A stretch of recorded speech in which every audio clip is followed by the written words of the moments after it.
Colin Farrell starts foundation in honor of son with Angelman syndrome as he opens up about their life. Exclusive. The Colin Farrell Foundation will provide support for adult children who have an intellectual disability through advocacy, education, and innovative programs. Colin Farrell's house is filled with a bustle and din that's far from the actor's comfort zone. As photography and video teams scurry about the hillside home in Los Angeles, Farrell, 48, is keeping tabs on his son James, 20, who has Angelman syndrome, a rare neurogenetic disorder. James, who is nonverbal, is sitting in the backyard playing catch with his live-in caregiver. He makes eye contact with a journalist standing nearby and immediately throws the miniature basketball in her direction to include her in his game. James' eyes light up when he spots Farrell, but it's nothing in comparison with the noticeable swell in his dad's chest when those around them respond so sweetly to his son. "I want the world to be kind to James," the actor tells people.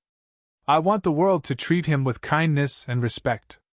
And that, ultimately, is the driving force behind Farrell's decision to open up his home and talk in depth about his life with his son for the first time. Turning 21 in September, James, whom Farrell shares with an ex-model Kim Bordanavi, will age out of many of the support systems provided for families with kids who have special needs. "Once your child turns 21, they're kind of on their own," Farrell says. "All the safeguards that are put in place, special ed classes, that all goes away, so you're left with a young adult who should be an integrated part of our modern society and more often than not is left behind." To help bridge that gap, the actor is now launching the Colin Farrell Foundation to provide support for adult children who have intellectual disabilities through advocacy, education, and innovative programs. "This is the first time I've spoken about it, and obviously the only reason I'm speaking is I can't ask James if he wants to do this," he says. "I mean, I can. I speak to James as if he's 20 and has perfect fluency with the English language and age-appropriate cognitive ability. But I can't discern a particular answer from him as to whether he's comfortable with all this or not, so I have to make a call based on knowing James's spirit, and what kind of young man he is and the goodness that he has in his heart. James has worked so hard all his life, so hard," Farrell adds. Repetition, balance, his jerky gait. When he started feeding himself for the first time, his face looks like a Jackson Pollock by the end of it. But he gets it in, he feeds himself beautifully.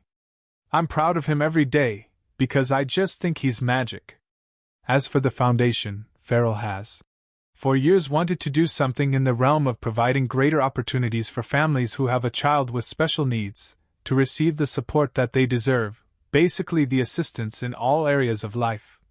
He says, "James, and those like him, have earned the right to have a greater degree of individuality and autonomy on life, and a greater degree of community."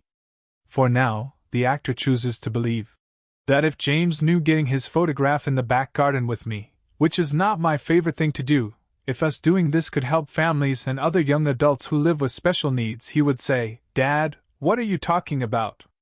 Why are you even asking me?" It's a no-brainer, Farrell adds. "So that's why we're doing it. This is all because of James, it's all in his honor."